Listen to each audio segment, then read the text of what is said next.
Sejam muito bem-vindos ao nosso canal. Aqui trazemos informações de fundos imobiliários e ações no Brasil e no exterior. E no vídeo de hoje vamos falar do TGAR11, o TG Ativo Real. Trata-se de um fundo imobiliário focado na área de desenvolvimento. Portanto, ele faz o desenvolvimento de novos loteamentos, incorporações verticais, condomínios, né? E obtém retorno, né, a partir do momento em que os compradores, né, começam a comprar e pagar aí parte desse investimento que foi feito na criação aí do condomínio, loteamento, né? Vamos entender um pouco melhor sobre esse fundo, conhecer o seu histórico também. É um histórico até bastante interessante. Acho que vale a pena o investidor conhecer melhor esse fundo. E se o vídeo ajudar em seus estudos, fique à vontade para curtir, compartilhar e se inscrever em nosso canal.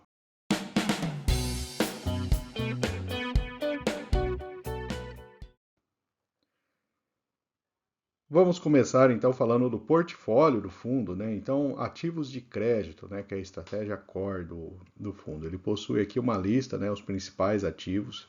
A gente vê na coluna aqui, deixa eu até apontar aqui, fica mais fácil ver, né? O percentual do patrimônio líquido. Então, a gente percebe aí que as maiores posições ocupam um percentual bastante pequeno do patrimônio do fundo, né?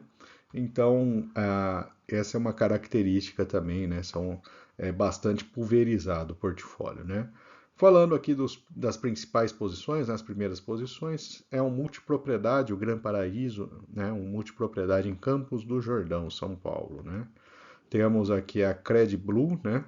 Que é responsável por esse ativo Blue 3 aí, que está pulverizado em diversos imóveis. Olhando para os equities, então são loteamentos, né? Aqui temos uma posição um pouquinho maior aqui do patrimônio líquido, mas a gente percebe que ainda assim é bastante pulverizado, né? Aqui temos o percentual de vendas para cada condomínio, né? Cada loteamento, então para ter uma visão. A maior posição é esse residencial Jardim Europa, em Formosa, Goiás. Residencial setor Solange, fica na cidade de Trindade, Goiás também. Temos o Pérola do Tapajós, em Itaituba, Pará. E temos também o Cidade Nova 1, Imperatriz, Maranhão. Então a gente já percebe, né, que em termos de localização também tem uma localização bem dispersa, tá, em termos de nos ativos, né, desse fundo. Aqui temos outro equity, que são os loteamentos da Cipasa, em diversas cidades do estado de São Paulo, né? Temos também o Nova Colorado, e com foco aí principalmente na região Nordeste.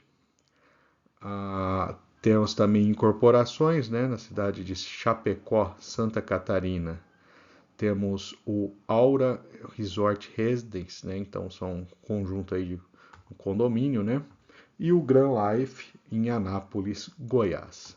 Temos também um multipropriedade, o Aqualand em Salinópolis, Pará. Então, um parque aquático aí, né? Também dando uma certa diversificação na estratégia. E aqui temos o Land Bank do fundo, né? São terras ali que eles têm uma previsão futura aí de lançamento, né? Uma visão geral rápida do portfólio nesse fundo. Vamos agora dar uma olhada nos principais dados, né, agregados do portfólio para depois falar aí dos resultados financeiros dele. Então, começando, são 187 ativos, né? 159 de equities, 26 ativos de crédito e 2 ativos negociados em bolsa, né? Então, temos aqui 80% dele, né, vem da área de equities. A gente nesse mapa tem uma visão, né, 36,6% no estado de Goiás, 21% no Pará, né, posições relevantes também em São Paulo e no Maranhão. Então, tem uma concentração geográfica um pouco diferente de grande parte dos fundos, né?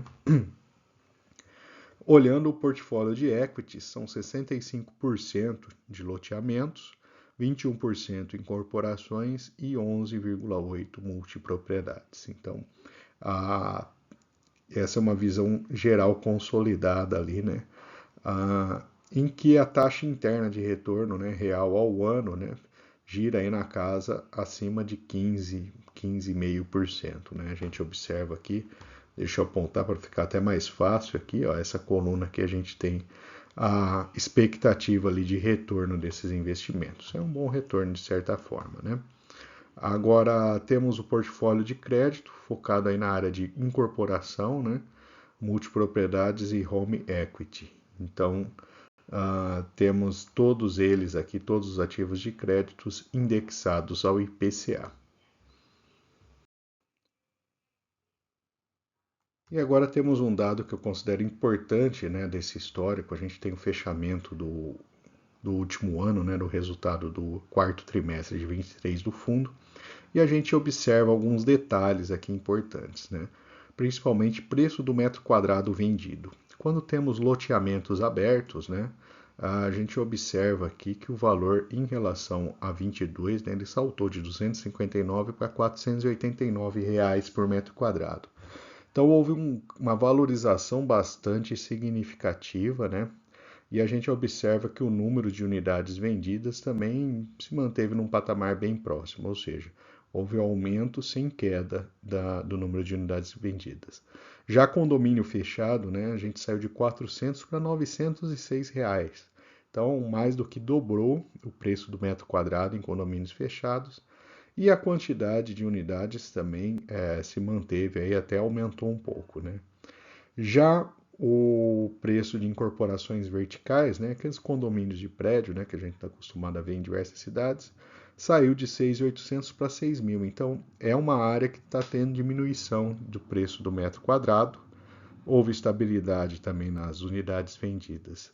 E o setor de multipropriedades, né, a gente observa aí uma queda também importante, com uma queda da quantidade de unidades vendidas, né? Esse setor, de maneira geral, quem é investidor aí de diversos fundos de papel sabe muito bem, né? Esse setor de multipropriedades está passando aí por um momento bem complicado, né? Vamos falar então do resultado financeiro, né? Então a área de equities em março de 24 foi responsável por 25 milhões, créditos foi responsável por 3 milhões, né? E aí o resultado de R$ 1,41 por cota, né, uma distribuição de 1,33, ou seja, ele distribuiu até bem menos. As fontes de receita, a área de equity é a maior responsável, 85% do total. Nesse gráfico a gente vê a evolução dos rendimentos distribuídos, né? Tem uma certa estabilidade, né? Caiu um pouco aí desde dezembro, mas tem se mantido, né? E o importante é que o resultado do fundo tem sido acima desse 1,32, 1,33 que está sendo distribuído. E está ficando aí na faixa acima de um dividend yield mensal de 1%, que também é interessante para o investidor.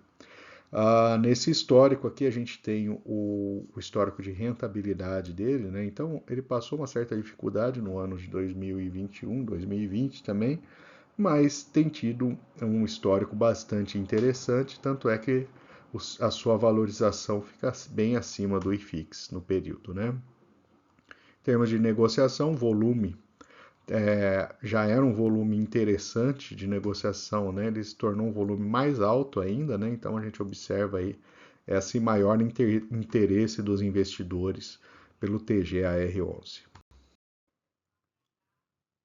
Comparando então o TGAR11 com outros fundos de desenvolvimento, né, e alguns fundos residenciais, esse bloco aqui de baixo, né, a gente observa que ele tem um patamar até interessante de dividend yield, de 13,1%, não é um dividend yield alto, e parte explicado porque ele é um fundo que está valorizado em relação ao seu valor patrimonial. Então, hoje o seu preço está 6% acima do valor patrimonial do fundo, enquanto outros aí têm um patamar mais baixo, aí até descontado. É um fundo que apresentou crescimento de 5% nos dividend yield nos últimos 3 anos, uma excelente liquidez de 6,8 milhões, 161 mil cotistas, 4% em caixa, 2,3 bi de patrimônio e 1,5% de taxa de administração. Quem investiu há 1 ou há 2 anos atrás, né, apresenta aí um ganho total bem significativo, muito acima da inflação. Portanto, é um fundo aí que trouxe alegrias para o investidor, né? Nesse gráfico aqui a gente observa então a variação, né? Lógico, no período aí de 2020 e 2021, né? O fundo apresentou aí um resultado um pouco pior, depois estabilizou e ele tem ficado aí numa faixa de valor um pouco mais alto, pagando 13% de yield. O rendimento mensal médio em 2 anos foi de R$ 1,41, ligeiramente acima dos 1,33, do 1,33 que ele está pagando agora. E finalmente vamos trazer os pontos positivos e negativos desse fundo imobiliário. Se você não é membro no canal e quiser apoiar essa iniciativa do canal, fique à vontade para se tornar membro, né, e obter as informações do canal de maneira antecipada. Né? Do lado positivo, né, a gente tem um bom nível de diversificação entre os devedores, crescimento significativo do metro quadrado de loteamentos abertos e condomínios fechados, então uma tendência interessante para o fundo. O fundo tem pago acima de 1% ao mês no último ano, um resultado histórico bem acima do IFIX e um fundo de alta liquidez.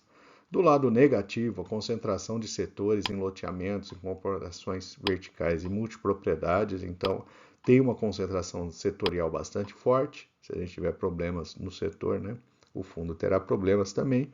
Ele está muito valorizado nesse momento, então pagando 1,06 o seu patrimônio, né, bem acima de outros fundos semelhantes.